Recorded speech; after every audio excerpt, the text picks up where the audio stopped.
I have got so much of benefits out of this. ಯಾರು ಬರ್ತಾರೆ ಇಲ್ಲಿ first ನಾನು ಒಳ್ಳೆ ಮನಸ್ಥಿತಿನಲ್ಲಿ ಅಡುಗೆ ಮಾಡಿ ಹಾಕಬೇಕು. ನಾನು ಯಾವುದೇ ಥರದ ಗೊಂದಲದಲ್ಲಿ ಅಡುಗೆ ಮಾಡಬಾರ್ದು. ಫಸ್ಟ್ ಥಿಂಗ್ ಅದು ಮೈಂಡ್ ಕ್ಲಿಯರ್ ಇರಬೇಕು. ನಾನು ತುಂಬ ಪ್ರೀತಿ ಹಾಕಿ ಅಡುಗೆ ಮಾಡಬೇಕು, ಅದು ನನ್ನ ಆಸೆ. ಅವ್ರು ತಿಂದಾಗ ಅದು ಫೀಲ್ ಆಗಬೇಕು. ಯಾಕಂದರೆ ಮನೆಯಲ್ಲಿ ಅವ್ರು ತುಂಬ ಚೆನ್ನಾಗಿ ಅಡುಗೆ ಮಾಡ್ಕೊಂಡು ತಿಂತಾರೆ, no doubt about that. But ನಂದೇನು ಸ್ಪೆಷಲ್ಲು ಅಂದರೆ, ನೀವು ನಮ್ಮ ಮನೆಗೆ ಬಂದಾಗ ನೀವು ನನ್ನ ಎಕ್ಸ್ಟೆಂಡೆಡ್ ಫ್ಯಾಮಿಲಿ ಮೆಂಬರ್ ಆದ್ರಿ. ಒಂದು ನನ್ನ ಜಾಗ ಕೂಡ ನೀವು ಉಪಯೋಗಿಸ್ಕೋಬೋದು, ನೀವು ಹಾಯಾಗಿದ್ದು ಹೋಗ್ಬೋದು.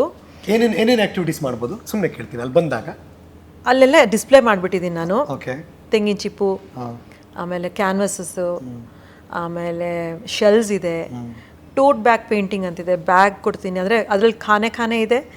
ಅಂಗಡಿಗೆ ಹೋದರೆ 10 ಪ್ಲಾಸ್ಟಿಕ್ ಕವರ್ ತರೋ ಬದಲಿಗೆ ಈ ಬ್ಯಾಗ್ ಮೇಲೆ ಪೇಂಟ್ ಮಾಡಿ ನೀವು ತೊಗೊಂಡೋದ್ರೆ ಅಂಗಡಿಗೆ ಪ್ರತಿದಿನ ಮರಿದಂಗೆ ತೊಗೊಂಡು ಹೋಗಿ ಇದರಲ್ಲೇ ಹಾಕೊಂಬನ್ನಿ ತರಕಾರಿನ ಅಂತ ಇದು ಮಾಡೋದು, ಪ್ರಮೋಟ್ ಮಾಡೋಕ್ಕೆ.